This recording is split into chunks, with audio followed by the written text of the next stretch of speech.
Locating the information you need for your research in a library system as large as the general libraries, or in a research library such as the Perry Castaneda Library, can be a puzzle unless you know available sources. Where should you begin so that you can use your time in the library efficiently and effectively? By the end of this presentation, it is hoped that library research will not be a puzzle. Instead, you will see how the pieces of the puzzle fit together and result in more efficient and comprehensive search methods. If you have a topic or research project in mind, the Reference Services Department on the second level of PCL is the place to begin. A reference librarian is available to assist you in getting started. Hello, may I help you? I need some help in writing a paper. Have you decided on a topic yet for your paper? Yes, I'm writing a paper on solar energy. What would you like, some journal articles or books, or what would you like?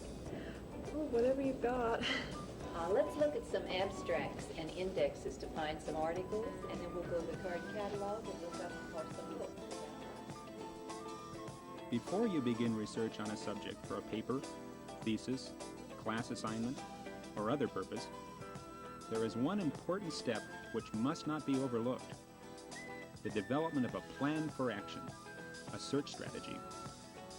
Although it may seem like a waste of time to develop a plan, a well-constructed strategy is insurance against missing important materials on your topic. A mad dash through the library's indexes, card catalogs, stacks, etc. does not qualify as a research strategy. It wastes your time, leaves important stones unturned, and leads to frustration. Search strategy is composed of 5 parts. Part 1 is selecting a topic. Part 2 is developing background knowledge and vocabulary. 3, conducting literature search. 4, evaluating the progress of your research. And 5, writing the paper. In selecting a topic, you must make some basic decisions on the treatment of your subject. Will the paper consist of a brief, broad overview of the subject, or will it be a lengthy, in-depth analysis of one aspect of that subject? What time span will be covered? Are there any geographic, time, or language limitations that you need to consider? These factors are important and will influence your research. The form in which you record book or periodical citations for your bibliography or footnotes is also very important. A style manual gives the correct form to use for these citations. Check at the reference desk to see if your subject field requires a specific style manual. After you have selected a style manual, record the basic information about each book or periodical you consult in a consistent form. Try to obtain all the necessary information about your sources the first time you consult them. It is sometimes difficult to locate journals or books later if you forgot to record one fact or piece of information. The Reference Services Department has the reference materials you need to start your research, and a reference librarian is available to assist you by suggesting sources of information. As you begin your literature search, which is actually locating the information you need, you can look at guides to the literature, indexes and abstracts, and use computerized literature searching. A guide to the literature lists the important indexes, abstracts, specialized dictionaries and encyclopedias, as well as other types of reference material on one subject. A guide is useful at all stages of your research. Unfortunately, not all subject areas have a guide to the literature, but be sure to check for one on your subject field. Earlier, the student had asked the librarian for information on solar energy. Since much of this material will be in journals, the access to current articles in journals is through citations in general and specialized indexes and abstracts, which are available in the Reference Services Department. If you look under the subject heading Solar Energy in an Index, you will find citations such as these. A citation includes the title of the article, the author, journal, volume, page, and date where the article was published. To save space, most indexes use abbreviations in the citations. You must have the complete title of a journal and not the abbreviation to locate the journal in the library. Check the abbreviation key in the front or back of the index to obtain the full correct form of the title. The abbreviation AD is used in this citation. Checking the key to abbreviations shows that AD stands for the periodical architectural design. Remember, you must have the complete title of a journal to locate it in the library. Another type of index is a citation index. There are presently 3 indexes of this type: for the sciences, the social sciences, and the humanities. For each year, there are 3 sections in this index. One section is a permuterm subject index, in which the indexing is done by keywords from the title of the articles rather than by subject. The following 3 slides illustrate the use of these specialized indexes. This example on solar energy from the permuterm subject index illustrates how terms can be paired to locate articles on specific topics. It is similar in concept to online computer searching, perhaps the closest thing to it in print. In the source index and author listing, you can locate the complete bibliographic information about this citation to enable you to find it in the library. A list of the items cited in the article is also included. The searcher can use these to locate older, related material on the same subject. Turning to the author's name in the citation index, the 3rd section, you can get a more complete listing of the authors, journal articles, and books, as well as the names of others who have cited his writings. Using these citations, you can locate more material on this same subject. Abstracts are also very useful in locating journal articles. In addition to the citation, abstracts provide brief summaries which can be helpful in evaluating the usefulness of each article. This is an example of an abstract. Like indexes, abstracting services are available in many subject fields. A reference librarian can help you determine which abstracts and indexes are most useful to your area of research. For your literature search, government documents should be considered. The United States government is the world's largest publisher. The General Libraries is a depository for U.S. government documents and also receives United Nations documents and RAND Corporation reports. Because most U.S. government documents are not listed in the public catalog, you must rely on printed indexes in the documents collection area next to the reference services. The monthly catalog, which indexes U.S. government publications, is the basic index for U.S. government documents. 2 useful specialized indexes are shown here. The Congressional Information Service, CIS Annual, which is an index to congressional documents such as bills, hearings, reports, and acts, and the American Statistics Index, ASI, an index to statistical tables or series published in government documents. A short slide tape presentation is available in the documents collection to help users learn how to use the monthly catalog of United States government publications.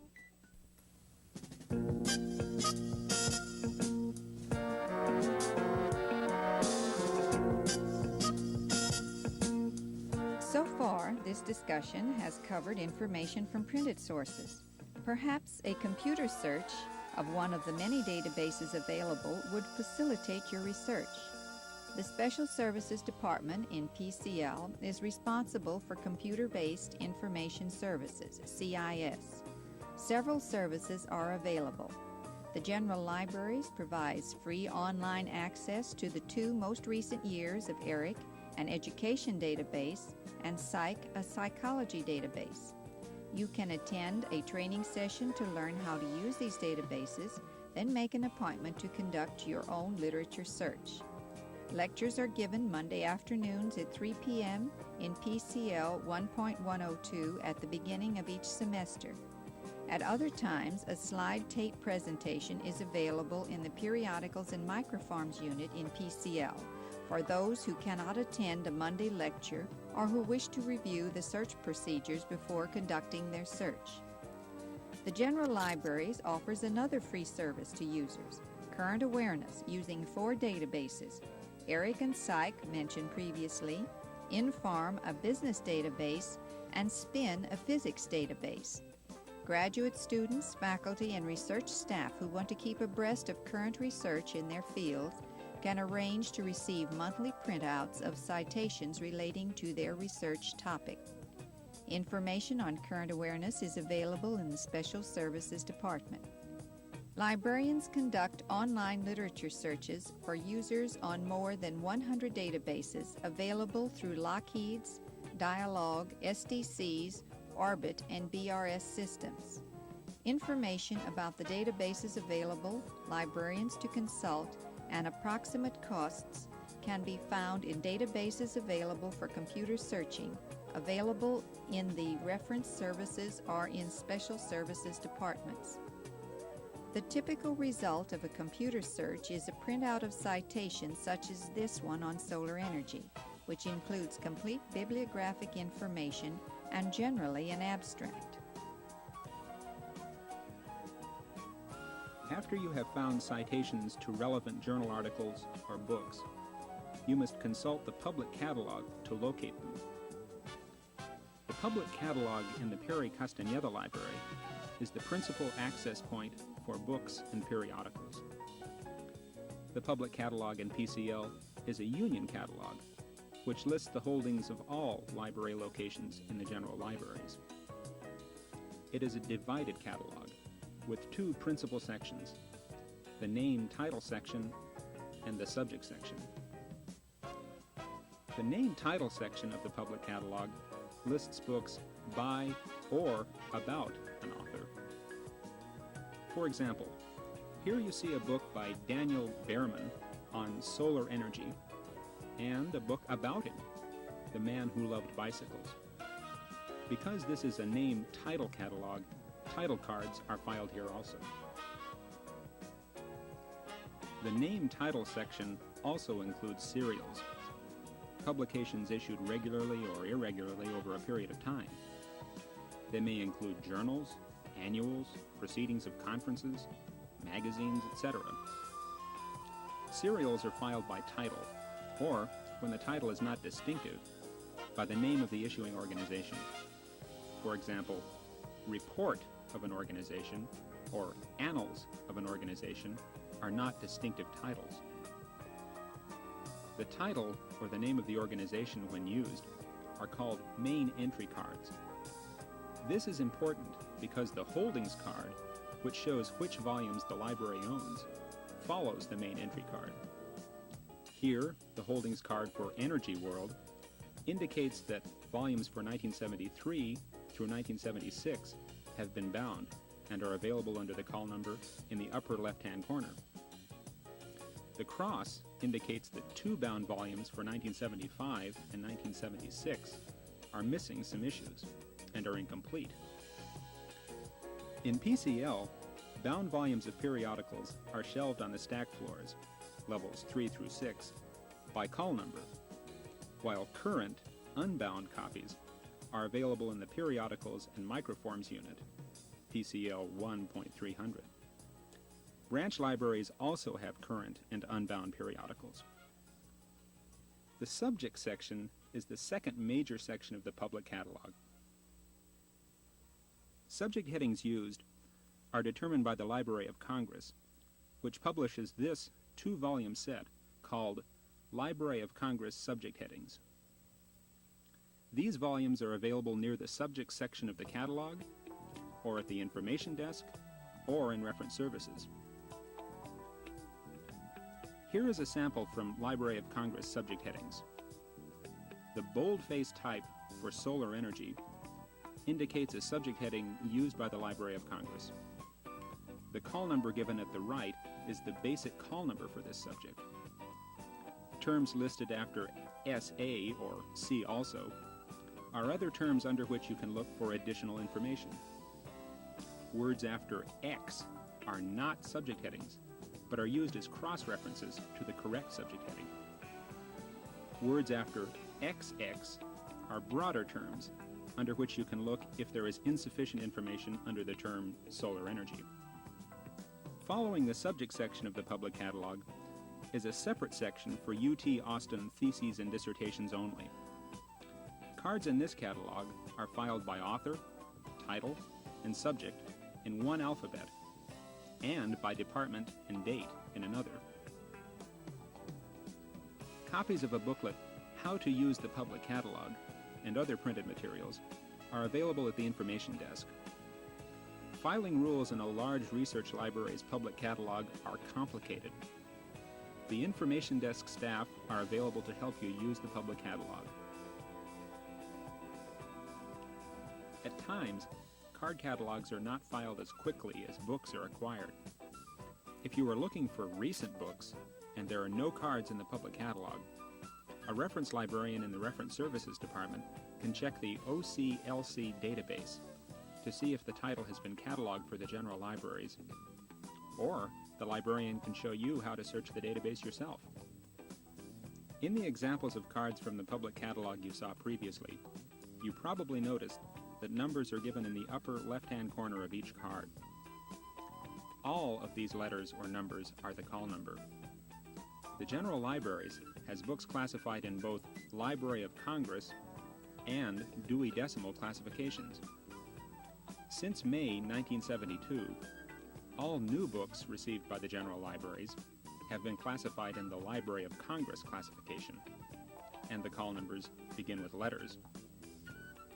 Prior to 1972, books and journals were classified by the Dewey Decimal classification, call numbers which begin with numbers. A comparison of the two classification systems is illustrated. The title on solar energy with an LC call number is HD 9502. The one with a Dewey number is 621.47. Note that location symbols beneath the call numbers indicate the libraries in which the books are located. In this case, the Engineering Library and in Maine, or PCL. A publication, Symbols on Catalog Cards, helps determine the location of materials in the general libraries. When you find the call number for the book or journal you want, copy the entire call number, all the letters and numbers in the upper left-hand corner of the card. Then, in PCL, use the stack guide available at the information desk to determine the stack level and range location for various call numbers.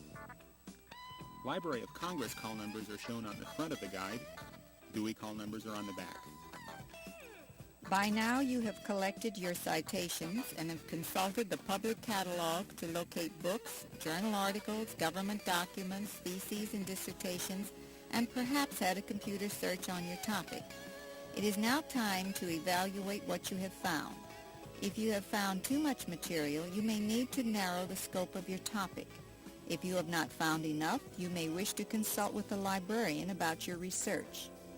You may have located good sources which are not available in the general libraries. If so, interlibrary service may be able to obtain the materials you need from another library. There is a time factor to be considered in borrowing materials from another library, and there may be charges for certain requests. Interlibrary service, located in the Reference Services Department, should be consulted before a request to borrow is made. The final step in your search strategy is writing your paper.